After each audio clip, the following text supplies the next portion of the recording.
welcome back to another episode of Over the Glass. I am your host, Jay. And I'm Ness. Wait, isn't it my week to moderate this? Oh, go right ahead. Anyways, I sound like a man today. I want to apologize for anyone listening. I'm sick. But I wanted to open up because the Sharks finally made their announcement of who they hired for head coach, and we are stoked because they did pick Ryan Warsofsky. And a couple days ago, the Sharks actually posted a graphic of all of his accomplishments leading up to this hire, because a lot of people have been complaining. A lot of hockey fans are never happy. Complaining like, oh, who is he? He hasn't proven himself in the NHL yet. You should have hired someone like Keefe, blah, blah, blah. And it's like, how is he going to prove himself? The Sharks haven't proven themselves, so they're all in this together. Right. But also, how is he going to prove himself if you don't give him the opportunity? Duh. So this is his opportunity to prove himself, because here we go. He was an assistant coach at like 4 different levels of hockey, starting in college at Curry College, the South Carolina Stingrays. He was then promoted to head coach there. Then moved on to Carolina, where he was the assistant coach to the Charlotte Checkers. And then he was promoted the year after to head coach. And then 2020 to 2022, he was the head coach of the Chicago Wolves, where he ended up winning the Calder Cup before the Sharks picked him up to be assistant coach. And then now he's head coach here after a couple of years. I don't know should we go over his coaching highlights? I think it's good to reiterate what was mentioned. I think last episode you were going off of some of the things that Shang had put out when they were still between Mark Oster or Ryan Warsofsky, and how during Warsofsky's time with the Sharks as an assistant coach, he had helped Erik Karlsson get to his 100-point season. And, he worked on the PK and our defense, which doesn't sound great when you think about how the Sharks have been. But if you think about it overall, I mean, you're giving this guy not the best shit to work with. And he did the best that he could with with the entire staff, which is why, again, I've already mentioned this numerous times, that it was odd to me that Quinn was fired, but it seemed more it just had to happen to do something because of the terrible season. But I didn't specifically think it's Quinn's fault. Like, come on, look at what they were given. And also, what if this was the plan all along? We don't know. So that was something that I want to bring up, because when this got announced, like you, I was also very excited, because it just makes sense for the Sharks. We're nowhere near worrying about if we're making the playoffs. We are not going to make the playoffs. That is not on our table right now at all. If we somehow get there, I will be floored. But that is not how I'm going to enter. That's not how I'm presently. The moves that they make in this offseason, I want it to make sense to help the new guys. I don't want you to drop X amount of dollars and a long ass contract to bring in some dude who's, like, ready to go for the cup. That's not our plan. I don't see how you sell a team to someone like that. It doesn't make sense. I get that we want the success of getting back into the playoffs. I don't care about that right now. I care about not rushing these young guys. I care about getting guys to come in that understand where we're at, be realistic. I'm sure that's how Greer's going about how he's conducting business, because you have to work in the present. You can't think, like, keep it in, like, the back, like, the back seat of the car. The goal is X amount of years from now, we have gotten these young guys to a point where they can start thinking about how do we get this team now into the playoffs. And I feel like there's people who understand that, and then there's folks that didn't understand why Ryan Rosofsky, and like both me and you, we this is what we wanted. Like, you talked about last season when we were first starting out, and we were right there in the mix where they were picking up who's getting hired to be head coach. And I remember initially we were like, David Quinn. But then it grew on us, right? We started understanding, yeah, it makes sense. Like, why not David Quinn? And then, of course, Ryan Rosofsky was like in the mix. And while it did kind of suck that we're like, like that would have been kind of cool, I think it makes even more sense to have said, hey, we want to bring you in, but you're not going to be the guy running. You're not going to be the guy who's driving the truck. Like, you have a spot here, you can help out, and then we'll see from there. And like, going back to what you're saying, like how you felt that this was a plan all along, that's kind of how I approached talking about this over the last week with some of my other friends who were like, what are your thoughts? Because I don't really know how this makes sense. I'm not as excited about this. But they're like, but I would like to be convinced, or I would like another perspective. And I said, I honestly feel like this was the plan. Greer trusting in Quinn to help him through the initial teardown. Like, that to me makes so much sense, that if you are a brand new GM in the league, you don't want some random guy at the helm of your team, right? You want someone who is someone who you felt confident with as your head coach when you were coming up through the ranks. And we already know his close relationship with Quinn, and I'm sure Quinn knew that I'm not going to be here for like 10 years. Like, I think he understood what was up. Like, he sees it as Greer being like, hey man, can you help me out? And then we also help you out by continuing to give you experience, give you a job in the meantime. And as we saw earlier this week, Quinn got fucking hired to be with the Penguins. It's a win-win. Like, I don't see it as like Greer was blindsided by like, oh, I guess I had Quinn goggles on. I didn't realize he wasn't going to be the guy. No, he was the guy. He was the guy. And then I also went on to say Warsofsky's history of success, as you've already pointed out, his resume. He's had success. He's played NCAA. Like, he never made it into the league. But, most of these coaches didn't. Most of these guys have the hockey IQ, have the ability to see the game and teach the tools to the guys who can actually execute it. And then he had success on those two different AHL teams that he led to the Calder Cup, won the cup twice. So what is the next step? The next step is give this guy an opportunity in the NHL.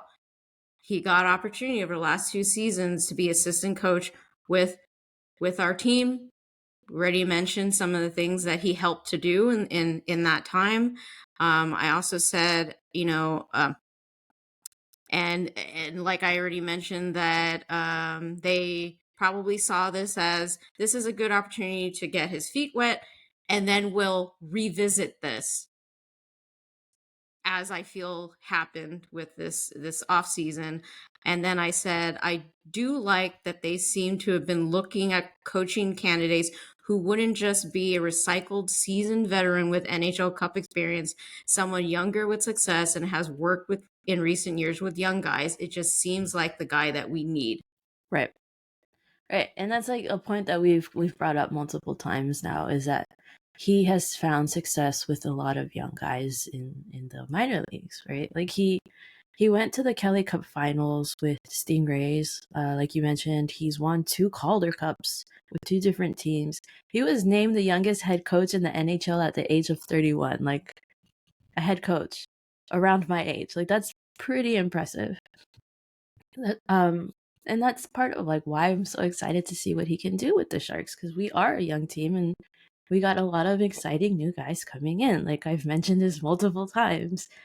He has a great track record with young players. Let him cook.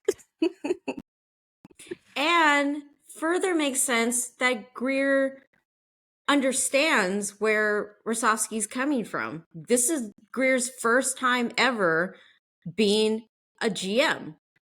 Why would he give this opportunity to some dude who will probably just get picked up anyway? Give someone an opportunity just like the Sharks gave you an opportunity to be the GM.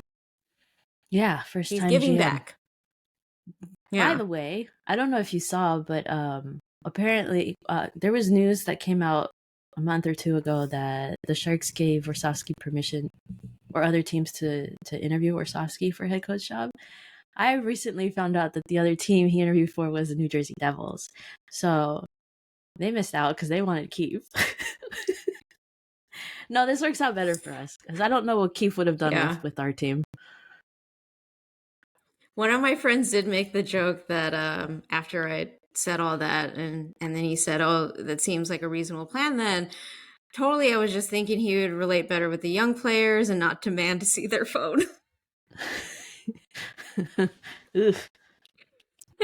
I said, demand their phone to share Instagram reels instead. And I said, oh, sorry, it's probably TikTok.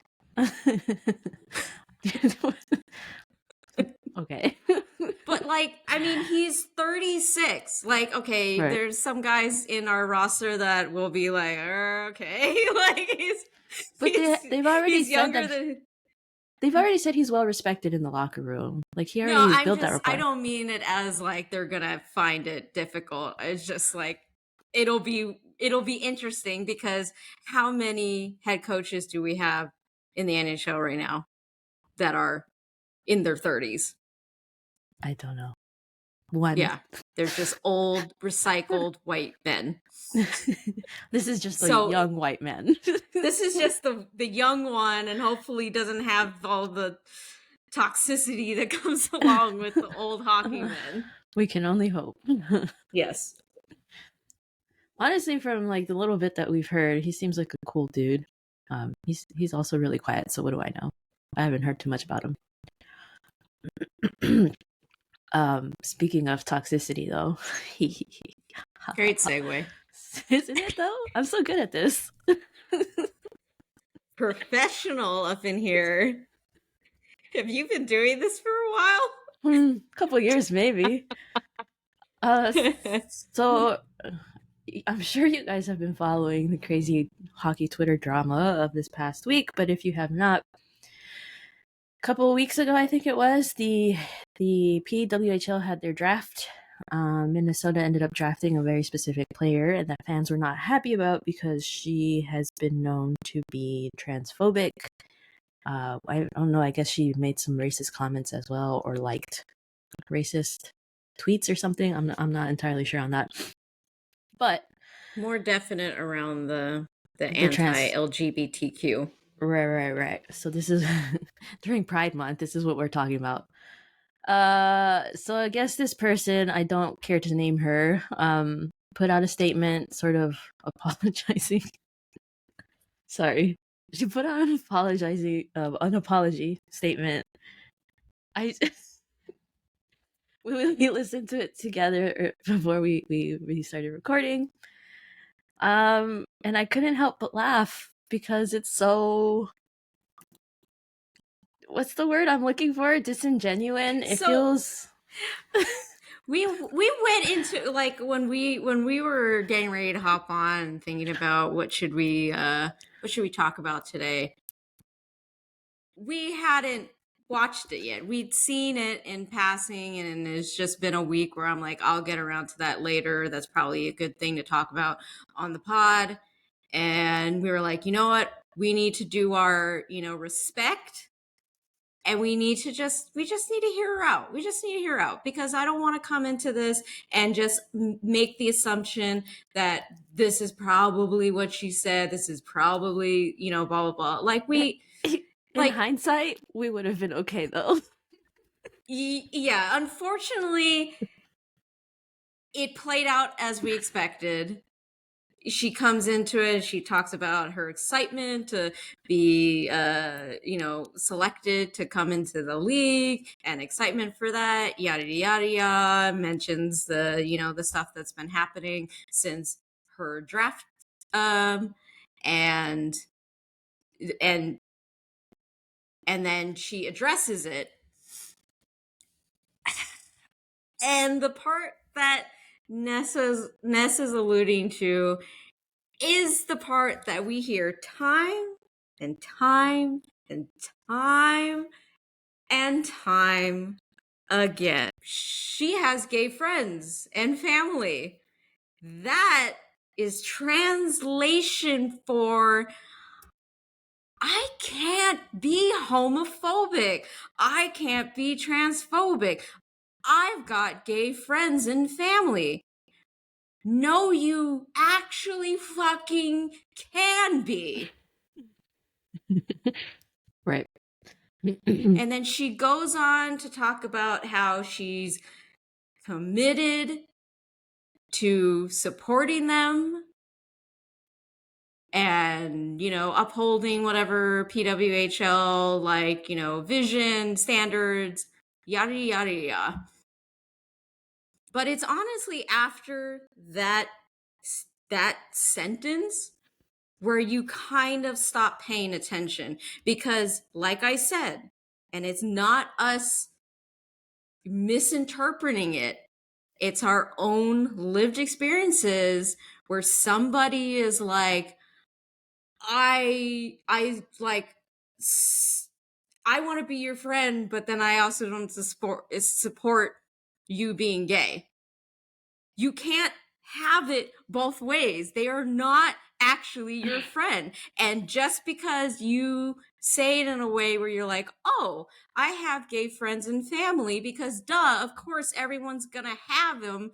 We're everywhere. It's just some of us are not gonna actually be like our authentic selves towards you, because we know you are gonna reject us.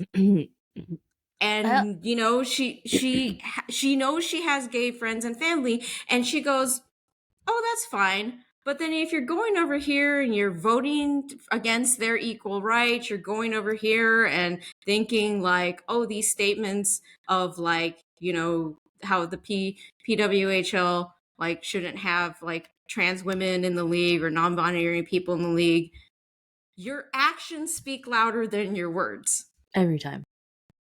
I also want to point out that just because you have gay family members doesn't mean that you can't be transphobic, because like they're two different things. Trans people are different than gay people. Trans people can be gay. Gay people can't always be trans. That also doesn't make sense. But most of the time these people don't make sense, right? I literally laughed after she finished that sentence while we were watching the video, because it's like, oh, here we go again. It's always the same excuse. I can't be racist. I have black friends. I can't be homophobic. I have gay friends. Yes, you can. And it's like, on that note, it's like you could have black friends, you can have Asian friends, blah, blah, blah. But then if they're telling you about a situation where they experience racism, and then you fucking gaslight them, or you tell them like, oh, you're exaggerating, blah, blah, blah, you're being fucking racist. And a lot of times you see that is when we're having conversations around police brutality, right?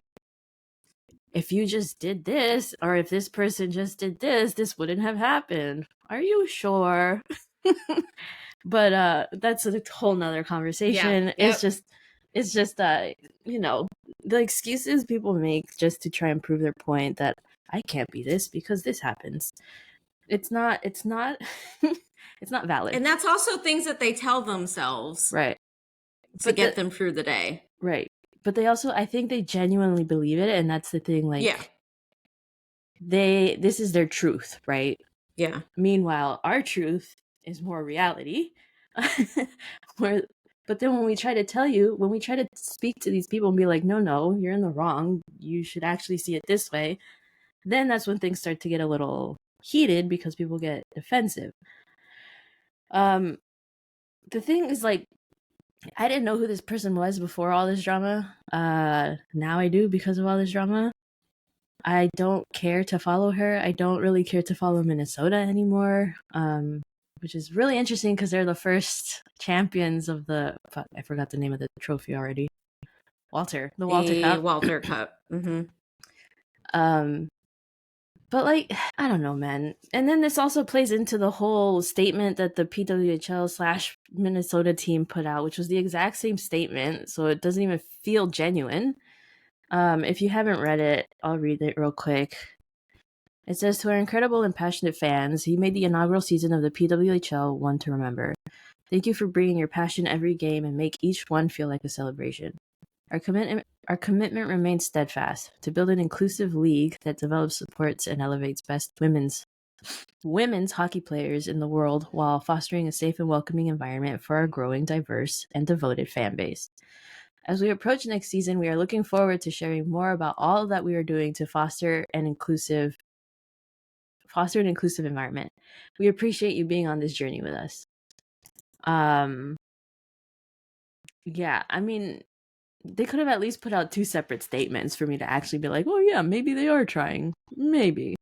But this is just recycled bullshit that you hear all the time from organizations saying, "We're doing our best to be inclusive, blah blah blah." But then, like, what exactly are you doing? Because you never talk about it, and then you decide to draft a bigot. Sorry, big word. you you decide to draft, huh? I said, it's okay. We don't actually have those people listening to us, so you won't trigger them. You're right.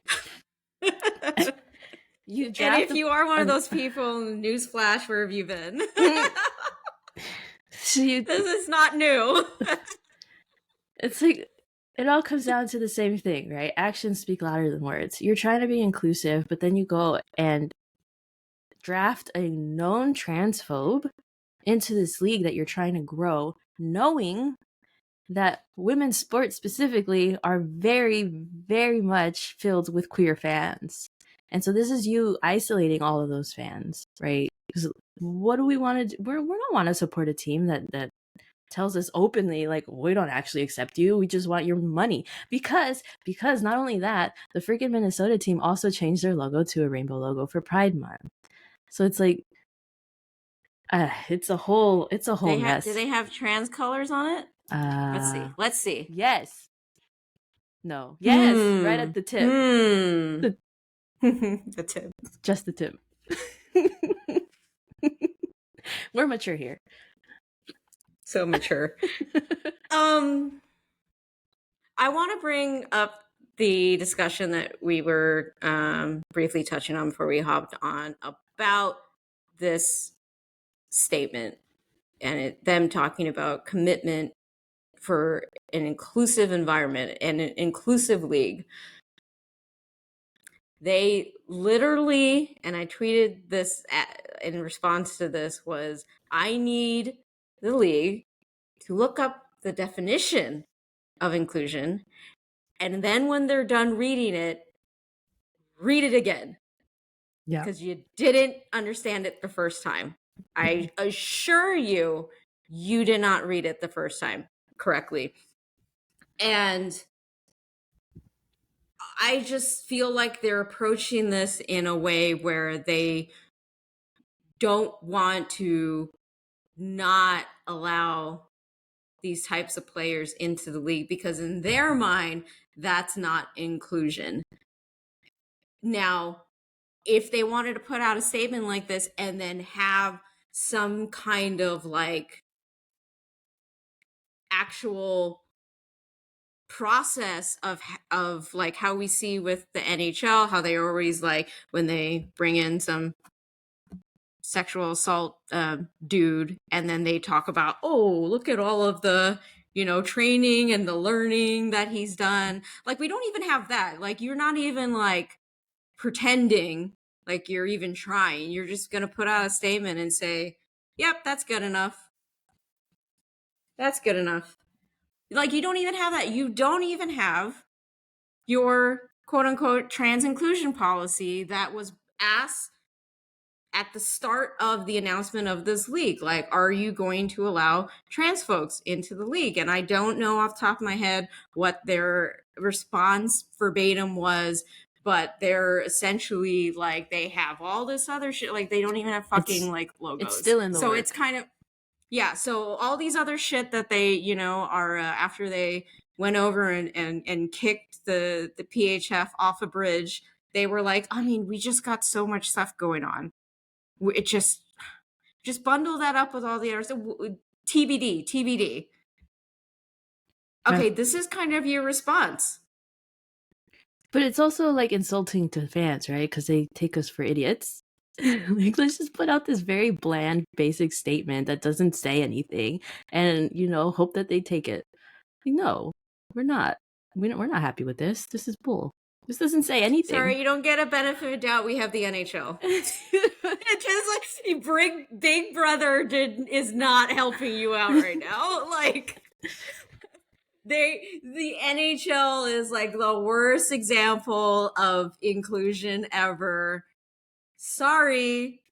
They already played this game. Yeah. We're very much trained in this PR bull interpretation, so try again.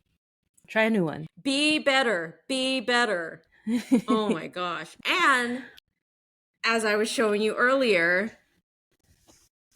the statements all came on the day that my Minnesota finals celebration, if you're watching it, I'm showing it to you behind me on my pod wall, the little necklace thingy that is to celebrate Minnesota winning the first Walter Cup, and me getting it in the mail on the same day all this fucking shit comes out makes this feel like a piece of trash. But I'm hanging it on my wall because I'm unsure how I feel right now. Recycle it. Pending. I just don't know what to do, because as we talked about some episodes ago when we were talking about the PWHL, I have ideas about the teams, and I was like, well, I want to support Minnesota. I want to support New York. My support for Minnesota is wavering. Blew up in your face. You're not fucking helping by putting a transphobe on your team, and right. You know, it's frustrating because we have to deal with that with the NHL, and then at the end of the day, it's like I can't, like, I have to pick my battles, and my battle is, what is my team doing? Yeah. I have an idea. What did you do, Minnesota? You could pop off the medallion and just have a purple chain, or you could design something and just like tape it on top. So that big giant purple chain is totally my aesthetic. It could be.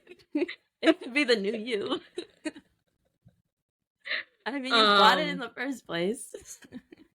So yeah, that's where I'm at with all this. I am frustrated. I am so annoyed because I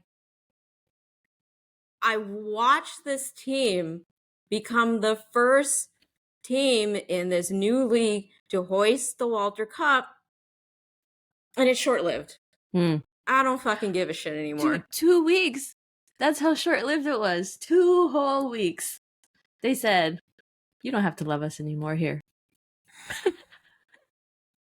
I rather love the New York team that was nowhere near the playoffs. Right. That is where I'm at right now. Like, same. I don't fucking care about a successful team. Like, you've shown me what you're about.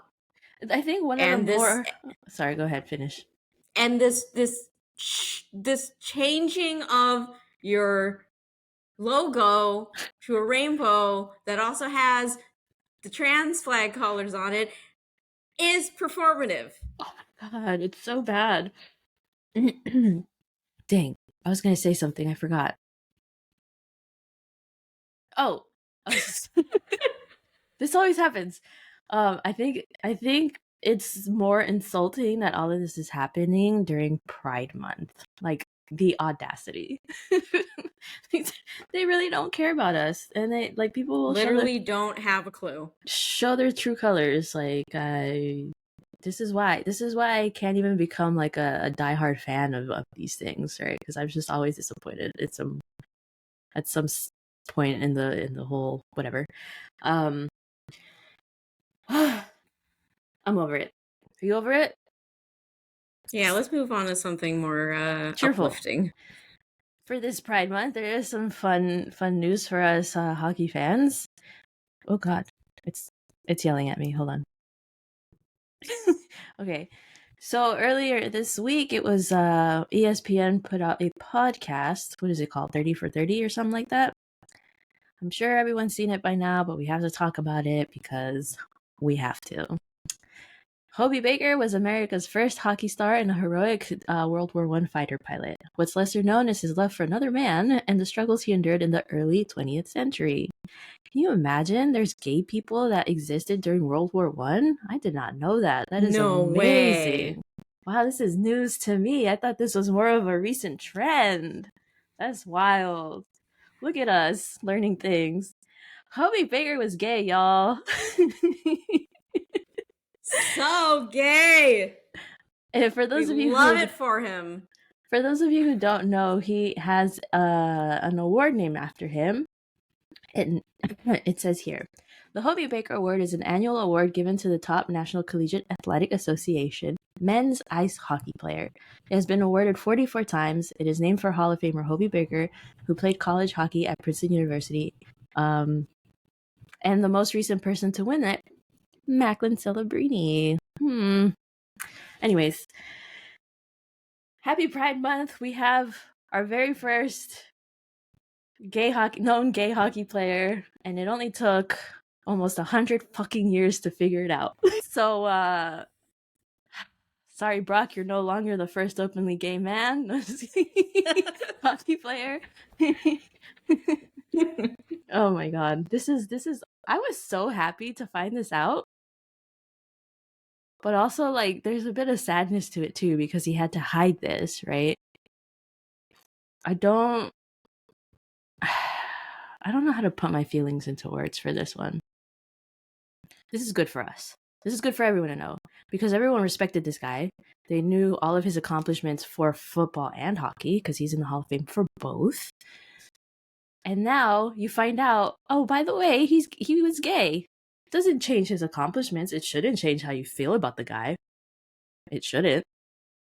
And unless there's some people out there who's like, this is propaganda. Y'all are just saying that all these people are gay, even though they weren't, you know? No, gay people existed all throughout history. This is made up. Let's go talk to Hobie. Yes, this makes me so happy because all of the, arguments of like how this is a trend, how trans folks, it's like we only existed starting yesterday, like all this stuff that you need to tell yourself at night to deny the fact that you're a bigot, that this is triggering for you, that you hate the fact that XYZ, blah blah blah, whatever. No. Gay people have been around since the dawn of man, since the dinosaurs roamed the earth. Yeah. It's just as we talked about earlier, queer folks are not going to feel comfortable to be their authentic selves around you if they don't feel like you are going to accept them. And Hobie Baker was alive and growing up during a time where that was not the norm. He was not going to be able to find success in his life. His very life would be at risk if he, was open about his sexuality. And that's just the reality of it, that there's nothing else behind it other than, and this is the story that queer folks relate to each other.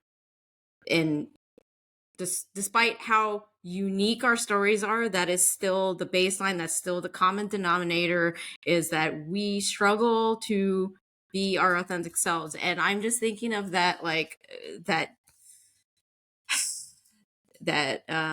graphic that I see time and time again. I'm going to paraphrase it, about how, queer people, we grow up being different versions of ourselves, and then once we realize who we are, then we have to spend time like dissecting away the things that we were never actually us. It was a mask that we were putting on. It was a disguise to get through the day. And then once we finally find out that all of that was just us trying to survive, then we got to start figuring out, well, who is our true selves? What part of us is something that is authentically me? And I know, if you've been following this podcast long enough, this is nothing new. We've talked about here like bits and pieces of it. I know for certain that I've talked about how, like, there was a time where I like started noticing that I only do that because I was told that that is what I, as someone who identified as a woman for that period of time, I was told that's how women are. And if you're not that, you start sticking out and you start having other people questioning why you're acting a certain way. And as somebody who hates being the center of attention, it's like, you don't want to be like that. And so you're like, if I don't like that feeling, then I need to assimilate into what is acceptable. So you leave me alone, so I don't become something that people start trying to uncover. And then you start making folks like myself feel uncomfortable. And we're not ready to understand, or we're not ready to show you a side of ourselves because we're so concerned that you're going to hate us. I just want to point out that every human being is going to spend their whole life trying to figure out who they are and find themselves and live their authentic selves. What doesn't matter, sexuality, sexual or gender identity, it doesn't matter. We were spending our whole lives figuring ourselves out. That's the point, right? I feel as queer people, we have it, I don't know how much harder, but we do have it harder because we don't have a lot of resources to help us figure these things out. We're literally playing it by ear. We're literally going with the flow. And then when we find our people, they can help us, talk us through whatever it is that we might be questioning or experiencing. Like a couple months ago when I came to you guys to ask you guys your advice for like the whole gender expression thing. Like, I'm learning. Like, you people who have been following this for a while, you guys are literally witnessing me trying to figure myself out, right? Like, this is I don't know, like, this is like a great example of what everything you were just saying, right? In a time where, gay men, I don't know how gay women were treated, honestly, because I don't, history for the gays is like, so, like, what's the word, like, it's not a lot of it known for us. Like, this whole Hobie Baker thing, like, this wasn't known. I don't know. No, pause, rewind. I mean, our history, there's so much of it. It's that, I mean, we had the AIDS epidemic, and then we do need, it's a risk for someone within the community to become the one to tell the stories. Right. Like, I think it's easier for some of us to do it now, but at the times during when Hobie Baker was alive and long before that, They would get killed for this stuff, someone, we needed someone who was an ally to help us preserve these stories, or they get buried. Because if a queer person was found out during a time in an area where it's not safe for them to be themselves, who is going to tell their story? Not their family. Their family's probably the one that like wishes that they would go away too. Right. Like, who is going to preserve our stories? And it's all a tactic to bury us in a number of different, ways that you can take that interpretation. It is to not have us on the big screens in areas speaking openly, being open, to deny the fact of our existence. Yeah. Which, by the way, is why Pride Month exists. In case you were wondering. Like, we deserve to be celebrated just for being ourselves, Like, it's a rough world out there. We were able to get this far to figure out, like, hey, we are different and it's okay. Let's celebrate. I've been having fun this Pride Month. I haven't been doing a lot of crazy things, but just being around in spaces where it's a lot of queer folks just feels so accepting and loving, and then like it's just different, I love it. But yeah, Hobie Baker was gay. We claim him. He's one of us. he's on well, I was gonna say the same team, but then he's not. No. He's in the same league. Yes. Oh, but this is a win for the gays this Pride Month. That's all I'm saying.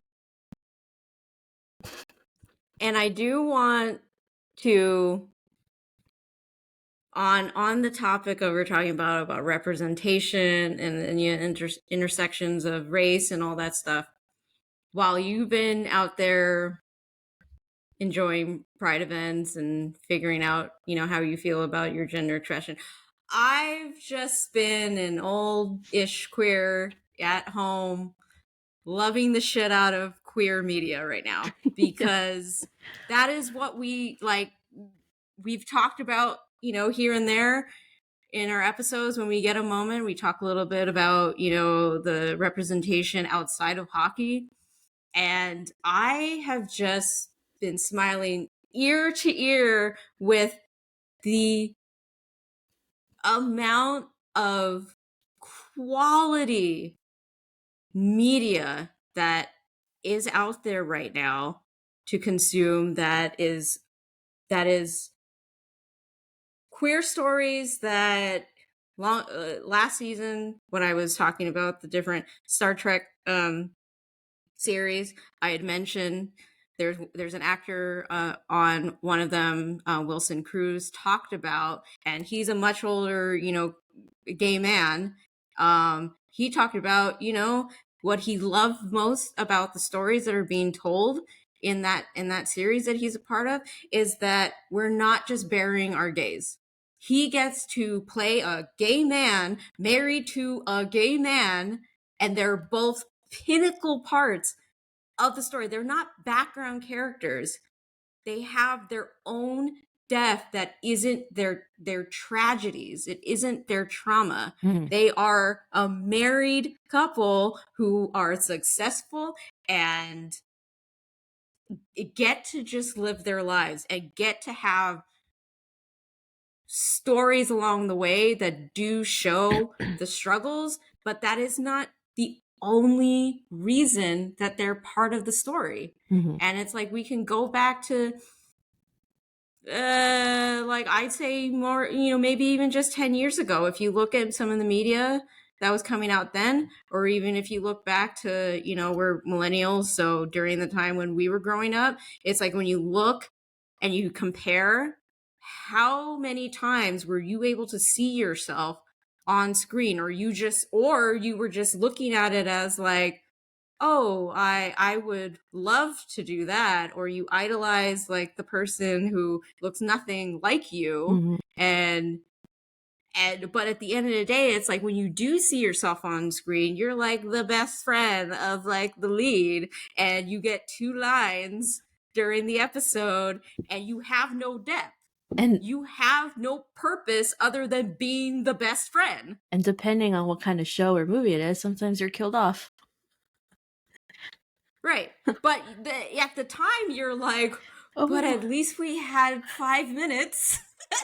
Like, at least I got 5 minutes at least collectively. we were included this time. You know, it was Yeah.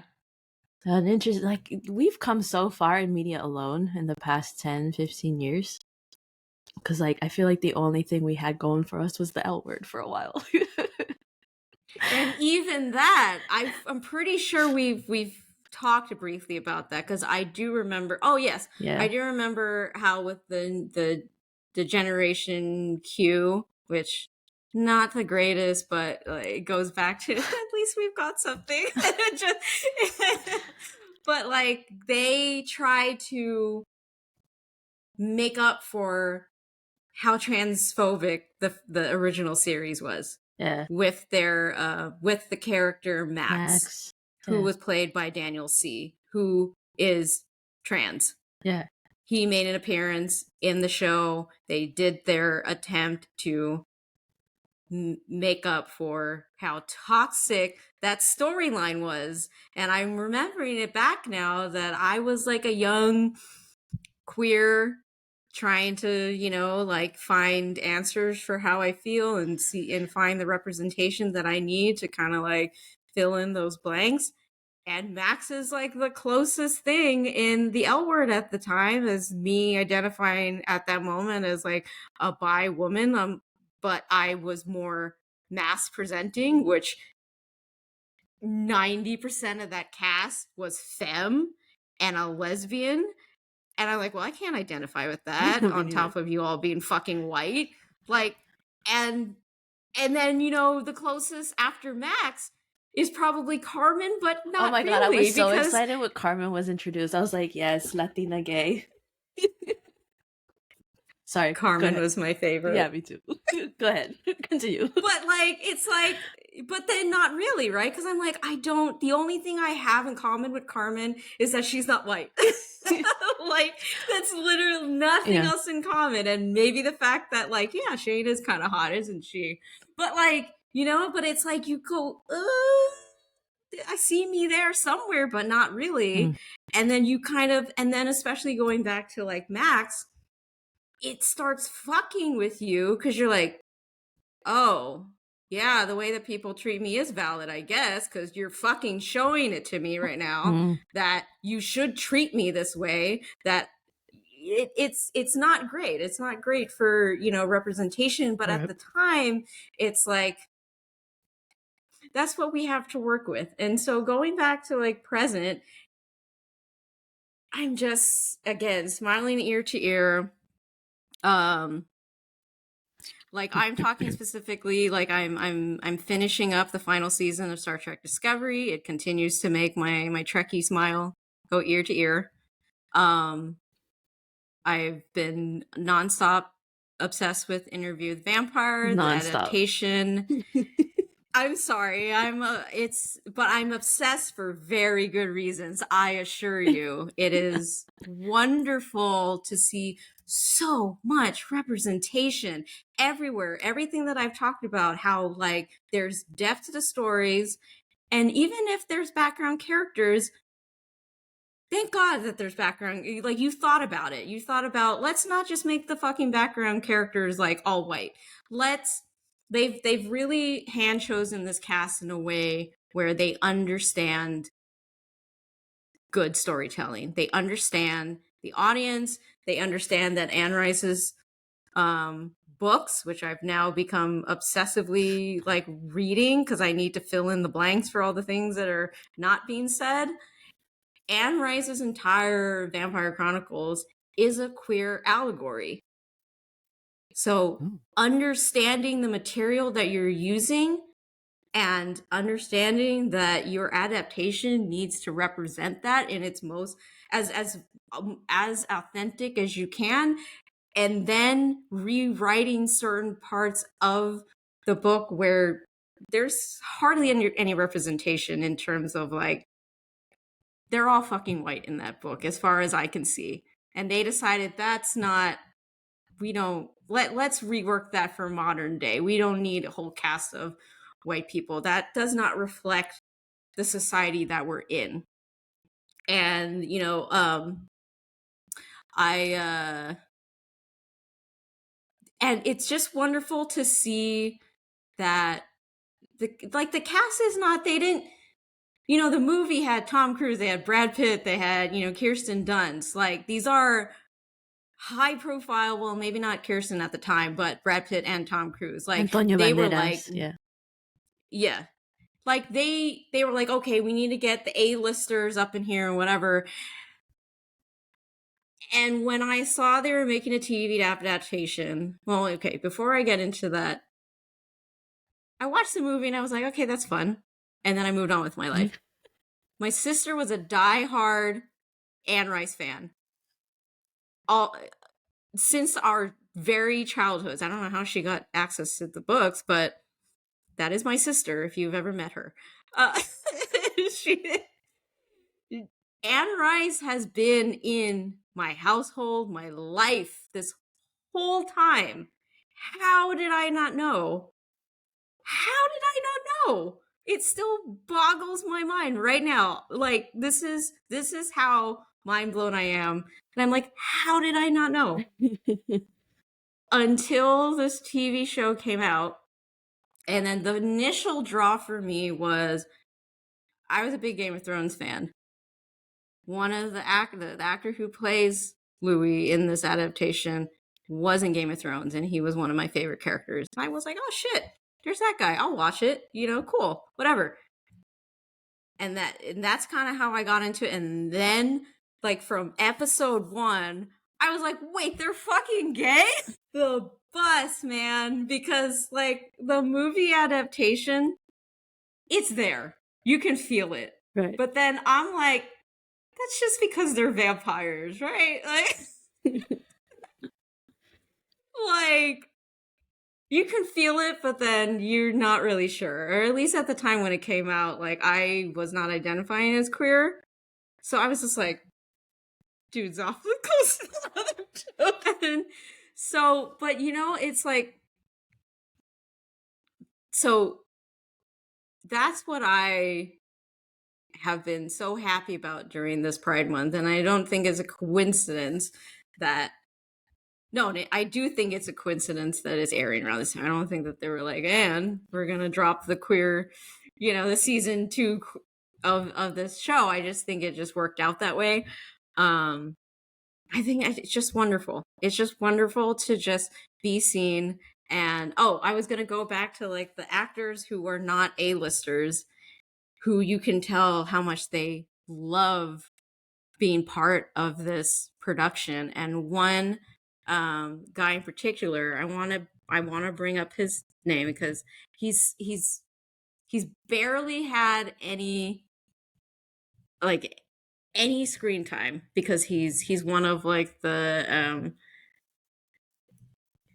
one of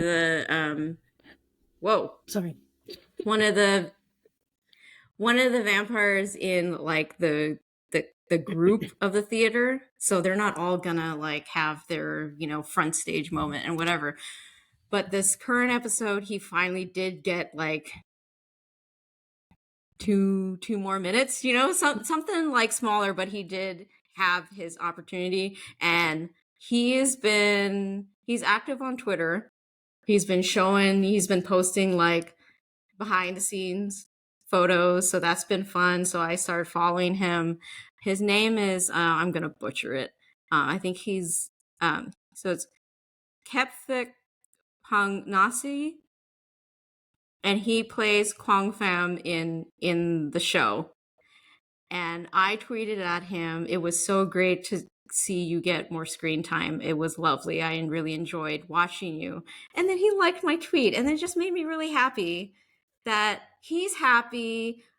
I want to show how I'm happy that I get to watch him, because I see myself through him. And it's just like the littlest joys that I've been having lately. And that's just, like, all I freaking want right now. It's just that. That's what's going to make me happy. And then finally, with the House of the Dragon, I went into it because, Game of Thrones. I liked Game of Thrones, went into it, and also Matt Smith, he was the 11th Doctor. What else do I need, right? One of the leads is a non-binary actor. And I'm like, yes! I mean, I love even more. And they were asked about it in an interview recently about, like, you know, representation and things like that. And they, you know, I all I'm going to say is that they were very humble. They felt like going, if they were to find themselves in a position where they could be an actor, they just kind of assumed that they would do their acting and it would be separate from their life. And the fact that they're able to be, you know, a joy to have as a role model, as a representative, you know, for others to be seen, they're like, that's wonderful. Because it is wonderful. We can go talk about it forever, but I'm going to cut myself off there. Yeah, I mean, going back to the whole representation matters thing, I think a lot of people would be a little less lost if they had representation in media to be like, hey, by the way, you know, these people exist. Like, you're not alone. You don't have to feel so isolated out there as a child. Yeah, I was in denial of my sexuality for the longest time because I grew up very sheltered and didn't know anything about queer people. But I realized having admiration for a lot of actresses. I thought it was just adoration, but looking back, I was like, no, those were celebrity crushes that I was experiencing. You just want to be good gal pals with them. Just roommates, you know? Oh man. Pay no attention to the U-Haul outside. Oh my gosh. Yeah, so like we're making a lot of significant progress in media now. You know, like you wouldn't have been able to see non-binary characters before, or trans characters in media, like that was unheard of. We're in an exciting time that I think it's only going to grow more and more. So again, happy Pride, y'all. Yeah. Exciting times. Yep. I guess that's all we have for today, for this week. Unless you have some last questions, concerns, thoughts? No, I feel like that's a good place to end with some of the particularly the down of this episode. I think we need to continue to uplift, and I think that's a good spot to end it. Yes, we do a lot of uplifting, or we try to do a lot of uplifting here because we're queer, we're here, we're trying to be happy. I don't know what else rhymes with that. I can't think of it on the spot. It's so serious. Anyways, that's it for this week. Catch us next time. Bye. Bye.